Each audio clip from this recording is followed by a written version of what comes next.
Hello mga boss, good day! Welcome back again to my channel.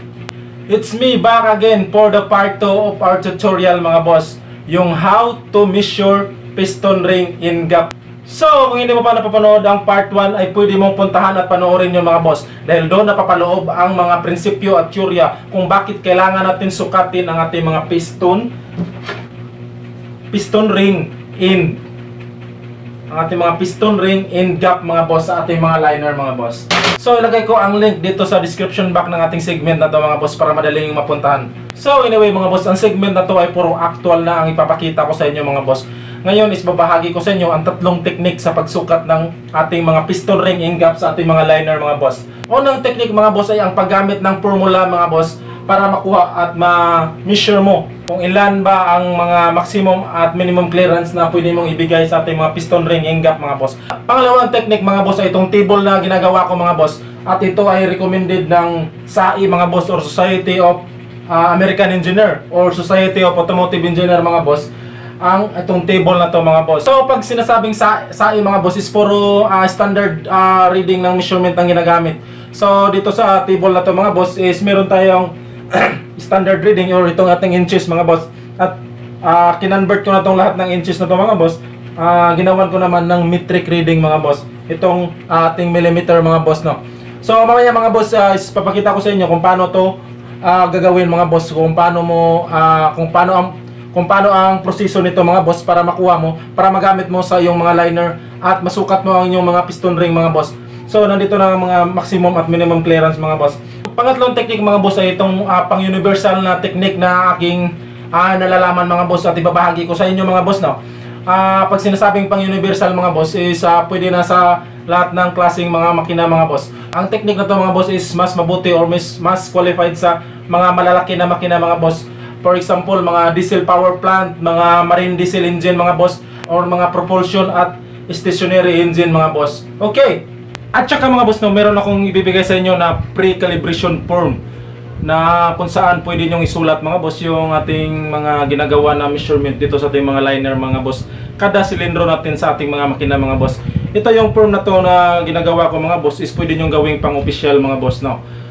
Pwede nyo tong gawing reference mga boss, at pwede nyong papirmahan sa owner ng mga makina na inyong tinatrabaho mga boss, or sa inyong supervisor mga boss. Pwede mo itong gawing panangga mga boss sa anumang mga gawing sabotahe or sabotage or inside job na may intensyon sa trabaho mo mga boss. Kung sinisiraan ka sa yung tinatrabahoan mga boss. So lahat ng itong calibration form na to mga boss is nandito na nakalagay ang mga sukat mga boss ng kada silindro mga boss. So sa top, sa compression at sa bottom mga boss ng ating mga piston ring kada isa mga boss. So dapat talaga mga boss na meron kang ganito mga boss. Ito ay sa pang B-type mga boss, at ito naman ay sa pang 6 cylinder or 4 cylinder, 8 cylinder sa pang straight engine mga boss. So lahat ng form na to mga boss is pwede nyong makuha mga boss, at pati na yung table mga boss pwede nyo ring makuha doon na sa aking FB page mga boss. So mag-comment kayo dito sa video na to mga boss kung gusto nyo makuha ito mga boss. Then pagkatapos nyo mag-comment dito sa video natin na to mga boss, is punta ka na doon sa ating FB page, doon ka na mag-PM sa akin mga boss para makuha mo tong mga form natin. Ng libre lang to mga boss, so walang bayad to mga boss. So okay mga boss, hindi na ako mag-i-intro mga boss. Then papalitan natin ang intro ng mga shoutout mga boss dahil mas maraming magpapa-shoutout sa atin ngayon mga boss, no. So pagbigyan naman natin sila sa segment na to mga boss, dahil importante ang mga subscriber natin na gustong magpa-shoutout mga boss, dahil kayo ang number 1 dito sa channel na to mga boss. Okay, let's start.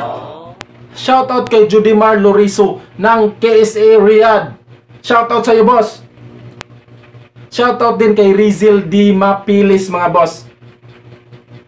At shoutout na din mga boss kay Boss Fernando Piña Florida mga boss, from Tayabas, Quezon mga boss. So shoutout sa lahat ng mga taga Tayabas, Quezon mga boss, sa lahat ng mga mechanic natin dyan. Shoutout! Shoutout din kay Boss Jimmy Sabanal mga boss. Then kay Boss Rio Husay from Kiling Siriaria, Quezon na naman mga boss. So shoutout sa lahat ng taga Quezon mga boss. So marami tayong subscriber na taga Quezon, marami tayong mga magigiting na mechanic. Shoutout sa lahat ng mga magigiting natin dyang mekaniko mga boss. Shoutout sa inyo lahat mga sir. And lastly mga boss, shoutout kay Boss Umbal Joselito. Salamat sa iyo boss. Then natapos natin shoutout, then syempre let's go! So ito na mga boss, natuloy-tuloy na tayo dito sa segment na to mga boss.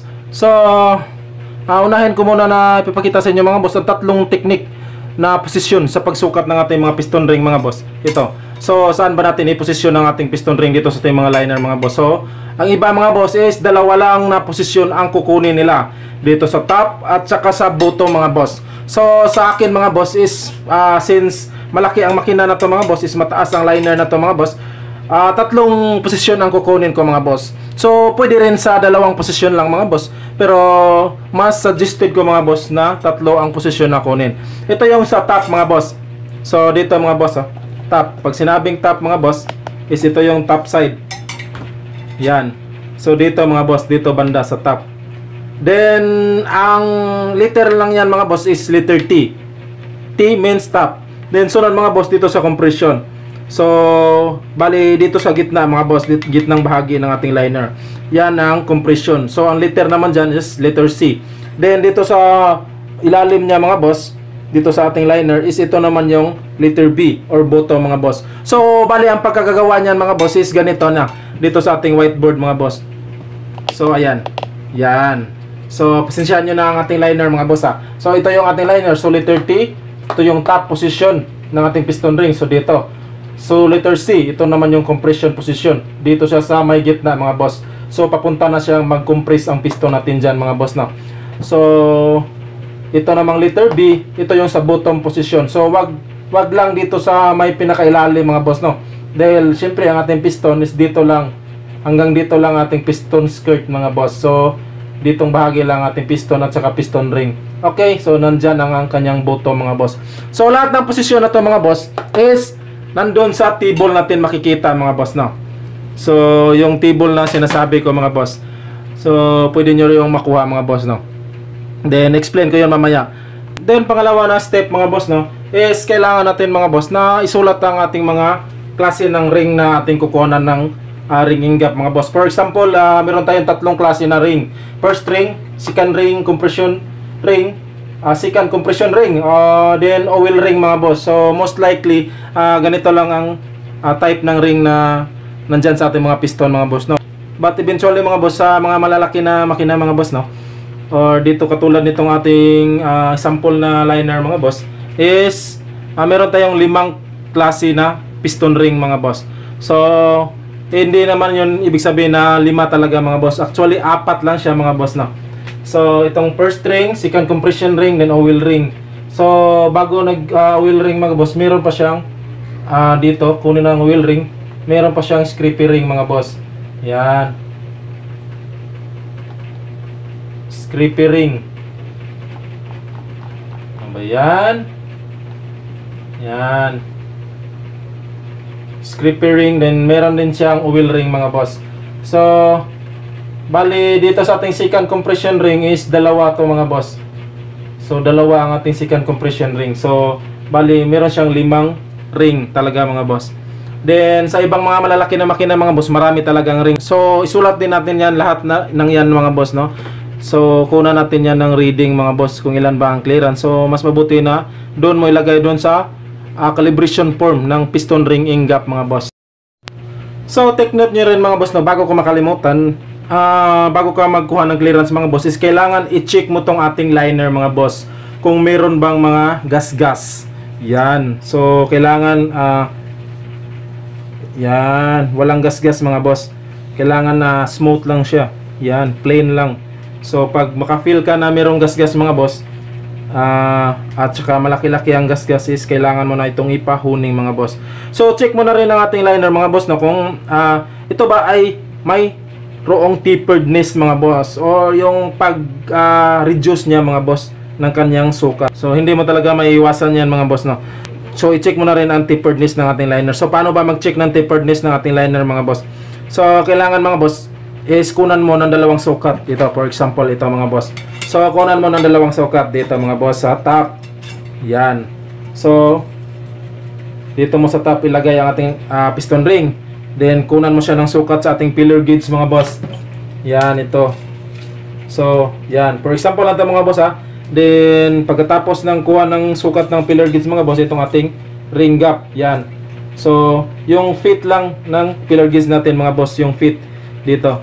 So, wag yung matigas. Yan. Yung fit lang siya, na papasok lang siya dito sa gap mga boss. Then pagkatapos nito mga boss is kung wala nang mga dito, wala na tong mga measurement ng ating pillar gauge, so gagamit tayo ng burner mga boss. Yan, so sukatin natin dito sa burner. So sa sukat na to is meron siyang 0.9 mga boss mm. So 0.9 or 0.9 mm mga boss. Then kailangan isulat mo ang ating kung ilan ang nakuha mo dito sa ating top mga boss. Then pangalawang pagsukat mo mga boss para makuha mo ang kanyang taperness is dito naman sa yan, dito naman sa bottom mga boss. So ilagay mo ang ating piston ring dito sa kanyang bottom na posisyon mga boss. So yan, so kailangan mga boss no is ayan. So tingnan mo mga boss, ayan. So ayan ang ating piston ring. Yan. So kailangan mga boss hindi lalagpas dito sa ilalim na bahagi ng ating liner. So ganyan lang. Yan lang. So yan. Ito na ang kanyang bottom mga boss. So pagkatapos niyan is sukatin mo naman tong ating gap mga boss ng ating bottom. So kung anong ginawa mo na proseso dito sa kanina sa top mga boss na position, yun na rin ang process na pagkuha mo dito sa bottom mga boss. Kailangan fit lang ang kanyang pillar gauge mga boss. So kailangan yung pagpasok ng pillar gauge is fit lang. Yan. So pagkatapos nung makuha ang kanyang fitting ng ating pillar gauge, then sukatin naman natin ang ating pillar gauge dito sa ating burner mga boss. Yan.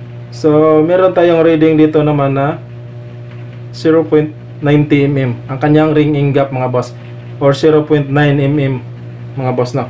So ibig sabihin ang liner na to mga boss is okay pa. So wala siyang taperedness. Then makikita nyo naman dito sa liner na to is hindi to mga wala tong mga gasgas. Ito mga boss, hindi to mga gasgas ha. Yan. So mga kuwan lang yan sa oil mga boss, mga residue. So hindi yan gasgas. Okay. So paano mo malaman mga boss no na tapered siya? So kailangan mga boss ang taperedness ng ating liner is meron siyang sukat mga boss no.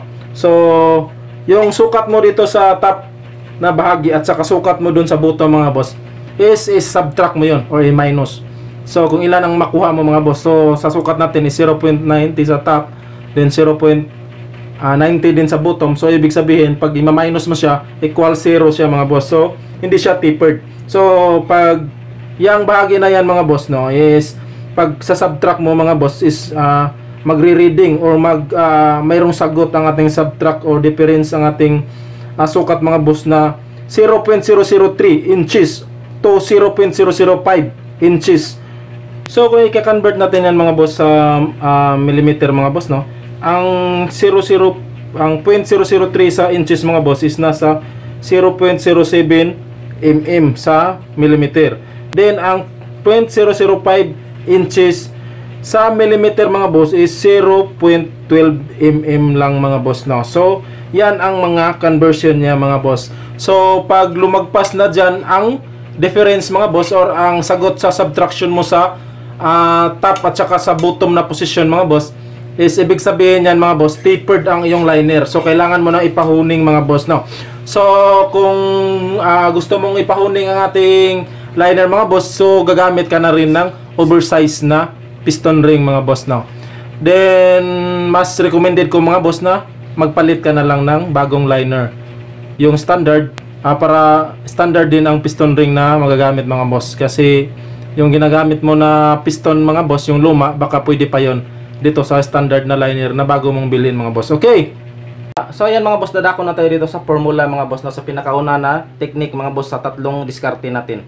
So pag sinabing formula mga boss is nandito yung mga times, divide, multiply, subtraction, ganyan mga boss no.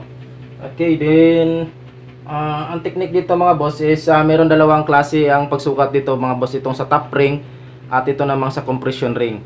So yan lang ang ibabahagi ko sa inyo mga boss no. Then Itong sa compression ring mga boss or sa second compression ring is pwede mo itong gamitin sa oil ring na formula mga boss. So, iba-iba kasi ang pagsukat nila mga boss, no? So, unahin natin ang sa top ring mga boss. Yan, top. So, take note nyo lahat ng sinusulat ko dito mga boss, ha. Okay, para mas magkaintindihan tayo. Then, una natin gagawin mga boss, no, is sukatin natin ang liner. Liner bore mo niya mga boss. Liner bore diameter. Then, i-multiply natin yan mga boss. Ito na ating formula. I-multiply natin yan sa 0.004. So, ang 0.004 mga boss is ito yung constant natin na value mga boss para sa pagsukat ng ating top ring. So, ang magiging sagot nito mga boss is ito na ang ating tamang gap. So, ring gap na to mga boss. Equals ring gap. Yan. So, baka sabihin nyo mga boss is lumang diskarte na to mga boss, no? Baka yan ang nasa isip nyo. So, meron pa tong twist mga boss. So, para mas exciting mga boss, no? Okay, so dadako na tayo sa pagsukat ng ating liner bore. Dito tayo mga boss, ating liner. Yan. Yan. So, susukatin natin ang ating liner bore mga boss gamit ang ating burner mga boss. Yan. So, pag inside mga boss, itong gamitin natin, inside tube. So, kasi inside dimension ang ating susukatin. Yan. So, sana nakikita nyo mga boss, no? Yan. So, ang sukat ng ating liner dito mga boss is merong 170 mm. Okay. So, dito na naman tayo sa ating whiteboard. So, meron siyang 170 mm. 170 mm. So, take note ko lang sa inyo mga boss, itong formula na to is inches lahat ng value. Inches lahat ng reading mga boss. So, liner bore diameter sa inches. Kasi ita-times natin siya sa 0.004 inches din mga boss. So, paano yan mga boss? 170 mm ang ating ginamit dito nga unit mga boss sa pagsukat ng ating liner. So, i-convert natin itong 170 mm into inches mga boss. Ganyan lang kasimple, di ba? So, paano ba i-convert itong 170 mm into inches mga boss? So, simple lang. I-multiply lang, i-divide lang natin ito mga boss. So, kung meron kayong calculator dyan, kunin nyo na. Yan. Divide natin yan. So, saan natin i-divide ang 170 mm? Divide natin yan sa 25.4 equals. So, ano ba itong 25.4? Itong ay isang constant number rin natin ito mga boss, no? Ang value nito mga boss is 1 inch. Okay? So, ang 1 inch mga boss is binubuo ng 25.4 millimeter. Okay. So, divide mo na mga boss. Yan. So, ang magiging sagot natin dyan mga boss is ito na ang magiging liner bore diameter natin sa inches. So, ang sagot dito mga boss, 6.693 inches. So, ito ang nagiging sagot natin. Yan. Okay, then dadako na tayo sa pag-multiply mga boss, ha. So, dito na tayo. 6.693 times itong 0.004 natin na constant mga boss para sa top ring. 0.004. Puros to inches mga boss, ha. Huwag niyong kalimutan. So, ang magiging sagot nito mga boss is ito ng magiging ring gap niya mga boss. Tamang ring gap. So, ilan ba ang sagot mga boss? So, meron tayong sagot na 0.0267, then another 7, then 2. Yan. Okay. So, ito ang magiging sagot natin mga boss. So, ang diskarte dito mga boss, pag sa inches mga boss, no, is 3 digit lang ang kunin natin. Before nag-point mga boss. So, yan. Point, then bibilang tayo ng 3 digit. 1, 2, 3. Ang magiging sagot na nito mga boss, no, is ganito na. 0.026. Ang diskarte dito mga boss, no, ang pang-apat na digit, itong 7 mga boss, is pag above 5 siya mga boss, no. For example, 6, 7, 8, 9, 10. So, automatic tayo dito sa 6. Magra-round off tayo. Gawin natin tong 7. Pag below naman tong ika-apat na digit, for example, below 5, for example, 5, 4, 3, 2, 1, itong ika-apat na digit, so hindi na tayo magra-run off mga boss. Okay, then itong ating sa sitwasyon dito ngayon mga boss no is ang 7 is above 5 siya mga boss. So, automatic run off tong 6, gawin nating 7. Yan. So, ito na ang sagot natin mga boss para sa ring gap ng ating top ring. Okay? So, paano yan mga boss no? I-convert natin to sa yan, itong sagot natin.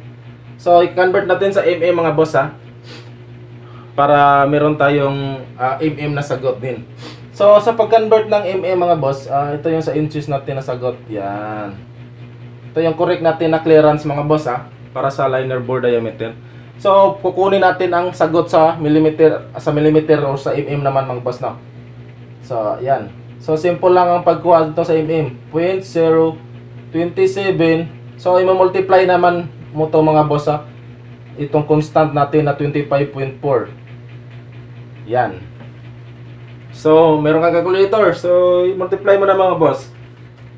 Then, ang magiging sagot dito mga boss no is 0.6858. Yan. So, ito na ang sagot natin sa mm. So, ang diskarte naman dito sa mm mga boss, bago naging point is dalawa lang ang kunin natin na digit mga boss. Ito. 1, 2. Yan ang diskarte sa mm. So, ang magiging sagot nito mga boss no is ganito na 0.68. So, meron pa rin run off at saka hindi magra-run off pag above 5 mga boss is magra-run off tayo. So, itong nakita natin sa pangatlo ngayon mga boss no is 5 lang siya. So, hindi tayo pwede mag-run off niyan mga boss no. So, yan. 0.68 lang ang sagot natin. Mm. So, ang conversion sa na 0.027 inches mga boss is conversion niya sa mm is 0.68 mm. So, ito ang sagot natin sa millimeter. So, ito ang clearance na kukunin natin mga boss para sa top ring. Sa ring in gap clearance niya mga boss no. Then, meron pa isang diskarte dito mga boss no. Itong sa mm mga boss is meron tong tinatawag na plus minus. Kasi tulad ng sinasabi ko doon sa part 1 mga boss is merong maximum at saka minimum clearance mga boss. So kailangan dito plus minus ka mga boss. Pag mm mga boss is plus minus 0.10 mm. So pwede ka mag plus. Pwede mo tong gawing 78.78. Pwede mo tong i-minus mga boss. So minusan mo. Pwede mo tong gawing 58. So, ang 58.58, yan ang minimum na clearance. Tapos, ang 0.78, pag i-plus mo to sila mga boss, yan na ang magiging maximum na clearance. Okay! Then, dito naman sa inches mga boss, no? Is syempre, hindi din to papahuli mga boss. Meron din tong plus minus. Yan. So, plus minus mo to mga boss sa 0.004 again. So, yan na. So, plus minus mo to, ay ma-minus mo to mga boss. Itong 0.004 magiging 0.23 ang sagot natin dito sa minimum. Then, pag sa maximum naman mga boss is magiging, ipa-plus mo to dito mga boss, is magiging 0.031 ang sa maximum na gap niya, pag plus minus na. So, pipili ka na lang doon sa gitna mga boss, maximum at saka minimum. Basta hindi lalagpas dito sa pag i-plus minus mo ang kanyang clearance. Ito din sa mm, ito din sa inches. Para sa ating top ring. Okay, sana nakuha nyo mga boss, no? Naintindihan nyo? Kunin nyo lahat nito na formula mga boss. Magamit nyo yan para sa top ring yan mga boss. So, lahat ng yan is ginagamit ko mga boss. Okay? So, ito naman mga boss na ipapakita ko naman sa inyo para sa second compression ring. Yan, ito. Na formula mga boss, no? So, hindi ko na ipapakita ko na lang sa inyo direkta ang formula mga boss, tapos kayo na magsusolve, okay? So, syempre, andun pa rin ang liner bore diameter. Liner bore diameter yan mga boss times. Pag second compression ring mga boss is add lang tayo ng 0.001. So, yung 0.004 natin is magiging 0.005 na. 005. Tapos, ito na ang kanyang exact nga ring gap mga boss. So, ito na lang ang tatandaan mo mga boss, no? Pag second compression ring, 0.005. Pag top ring, 0.004. Sa i-times mo itong liner bore natin. So, ang process sa formula dito is yun na rin ang gagawin mo doon sa top ring. Ganun na din lahat mga boss. So, pag gusto mong inches ang reading mo, so, susukatin mo ang iyong liner sa inches. For example, 4 inches ang kanyang bore, 5 inches, ganyan, sukatin mo. So, pag ang liner mo mga boss is hindi eksaktong makuha sa 4 inches, ganyan, so sukatin mo siya sa millimeter mga boss. Pagkatapos mo masukat sa millimeter, is ka-convert mo siya into inches mga boss. Okay. Okay, ayan mga boss, no? Dadako na tayo sa pangalawa natin na technique. Ito yung ring gap table natin mga boss na ginagawa. So, ito yun mga boss, oh. Yan. So, pipicturean ko to mga boss. Then, ilalagay ko dito sa screen. Then, kayo nang bahala mga boss mag-screenshot. Okay? Then, kung hindi nyo makuha sa screenshot mga boss, pag medyo malabo siya, is doon nyo na lang kunin sa ating FB page mga boss, no? Mag-PM kayo doon. Mag-comment kayo dito sa video na to. Then, mag-PM naman kayo doon sa ating FB page. Okay? So, papaliwanag ko lang sa inyo to ng konti. Ito yung sa inches na reading, itong sa itaas. So, kailangan mo lang dito mga boss, isukatin mo ang ring diameter ng ating mga piston ring. So, pag sinabing ring diameter, so ilagay mo yung ating piston ring doon sa ating liner mga boss. Then, magiging, pwede na rin to sa liner bore mga boss, no? Kasi ang pagsukat ng ating piston ring is, syempre, ilagay natin sa ating mga liner. So, nandito ang range niya mga boss. 1 inches to 2.365 inches. Ito ang range ng kanyang diameter ng kanyang liner mga boss, or diameter ng ring. Okay? So, sa inches to na reading mga boss, din andito na ang kanyang minimum at maximum na gap. Ang minimum na gap niya mga boss, din maximum na gap ng ating mga piston ring in clearance mga boss na. So, inches pa rin to mga boss. So, kailangan hindi bababa dito sa minimum, kailangan hindi rin tataas dito sa maximum mga boss. Para, yan na nga, iwas sa mga sinasabi ko doon sa part 1. Okay? Then, nandito na lahat mga boss, hanggang 9 inches to mga boss. Hanggang 10 inches. So, ganyan lang ang pagsukat nito, 9 to 10 inches. Yan. So, nandito na ang kanyang minimum na clearance at saka maximum na clearance mga boss sa inches. So, pag dito naman tayo sa metric mga boss, no? Yan. So, into inches. Ito, kinonvert ko na siya sa metric mga boss para hindi na kayo mahirapan kung gusto nyo ang metric na gagamitin. So, nandito na ang lahat ng ring diameter or liner diameter bore natin sa liner mga boss. Nandito na lahat. So, yan. So, hanggang sa 279 or 280 na to mga boss na diameter ng ating ring mga boss, or diameter ng ating bore sa ating liner. So, nandito na rin ang maximum at minimum na clearance niya mga boss. So, kailangan hindi lalagpas sa maximum at minimum na clearance mga boss ng ating mga ring in gap clearance. So, kailangan MM to lahat mga boss dito sa baba. So, yan. So, nilagyan ko na rin ng SAE recommended automotive ring gap clearance yan mga boss, no? Sino yung mga hindi mahilig sa times, minus, multiply, ganyan. So, dito na kayo didiretso mga boss ating table mga boss. Andyan na yan mga boss, no? So, ito, paglalagpas na yung ring na susukatin mga boss, or ang bore ng liner, paglalagpas na dito sa 279 mm mga boss, no?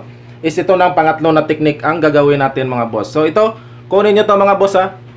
Yan. So, ayan. Ganyan lang, simple lang, ito lang. Okay. Didadako tayo sa number 3. So, ito na ang pang number 3 natin na technique mga boss, no, na diskarte. Ito yung pang universal. So, ito yung sinasabi ko na paglalagpas na ang clearance mo doon sa 289 na mm mga boss. So, nasa pangmalakihan na bore na ang ating liner nito mga boss. So, ito na yung sinasabi ko na gagamitin sa stationary at propulsion ng mga engine mga boss. Marine diesel engine at saka power plant diesel engine, yung mga generator natin ng mga malalaki mga boss na. So, ito pang universal, direkta na lang to mga boss. Lahat na to, pang kalahatan. Okay, so kailangan meron kang minimum na clearance dito mga boss na 0. Yan, 0.7 mm. 2. Ang maximum mo nito mga boss is 1.5 mm. Okay, so pwede din yan tawagin na 0.70 mm to 1.50 mm. So, ito yung minimum, ito yung maximum. Okay, kuha nyo mga boss. So, yan lang, ganyan lang kasimple. So, sa lahat na to na reading. Okay, then ipapakita ko sa inyo yung table na yung chart na ginagawa ko mga boss para sa calibration mga boss So, pwede nyo rin itong makuha mga boss, ang technique na to, ang diskarte na to. Okay, so ito yung chart mga boss. Yan, so, yan, para sa straight na engine mga boss, 6 cylinder. So, ilagay ko sa screen natin mga boss Then, ito, yung engine maker, engine model, serial number, then cause of problem. So, yung cause of problem natin, ano ba? Blue by or loss compression, yan. Mga ganyan, overhauling, ganyan. So, then ito na ang measuring of piston ring in gap natin mga boss, no? Dito ang number of piston, 1, 2, 3, 4, 5, 6. 6 cylinder. So, nandito ang first compression ring mga boss. So, nandito din ang kanyang position mga boss, yung TCB, yung top, compression at saka bottom mga boss sa ating mga liner. Ito yan mga boss Yan ang posisyon ng ating mga piston ring. So dyan mo kukunan ng sukat yan tatlo. So ang sukat dito sa top, for example, ang top natin is meron tayong sukat na 0.68. Then ito namang compression na ating posisyon mga boss is meron tayong sukat na 0.70 dito sa compression. At dito naman sa bottom mga boss na 0.68. Kasi itong bottom natin is malinis pa to mga boss. Mostly ang malaki na clearance mga boss is itong sa top side ng ating liner mga boss. So pag dito naman sa second compression ring, yung pangalawa natin na ring, ganito na rin, kunan mo rin ng tatlong bahagi sa ating mga liner. Yan. So pag dito naman sa oil ring, kunin mo din ang tatlong bahagi niya. Itong top, compression at saka bottom mga boss. Hanggang sa matapos mo ang 6 na ring sa iba't ibang klase niya mga boss. Yung first ring, compression ring at oil ring. So pag natapos mo nang kunin lahat na itong mga boss, no, syempre ilalagay mo dito mga boss ang kung ilan ba ang kanyang standard na clearance. So yun na ang mga formula natin mga boss, no. So kung pasok ba siya or hindi. Pag hindi siya pasok, so palitan mo na ng piston ring. Then dito mga boss is syempre wag mong kalimutan ang pirma mo, perform by mechanic. Yan, mga pirma mo. Then kung gusto mong mas official itong panukat mo mga boss is papirmahan mo sa client mo. Yan, para meron kang panlaban. Kundi kaya sa yung supervisor mga boss, papirmahan mo rin to. Okay? Yan, so magiging ganyan na yan. So para magiging official to mga boss, no, is lagyan mo ng pangalan ng company mo or ng service shop mo. Yan, dito sa itaas. So yan lang, para mas may reference ka at meron ding reference si client mo sa next na overhaul niya. Ganyan lang kasimple mga boss. So ito naman ipapakita ko itong sa B-type mga boss. Ganyan lang ang klase sa B-type. Yan. Itong pinapakita ko is 12 cylinder na B-type. So 1, 2, 3, 4, 5, 6, 7, 8, 9, 10, 11, 12. So ganyan lang. Left side saka right side na bank. Yung bank ng ating mga cylinder head. Flywheel side, then front side. So ganito na rin lahat mga boss. Top, compression, bottom, yan. So ganyan lang kasimple mga boss. Ilagay mo rin ang engine maker, engine model, serial number at saka cause of problem.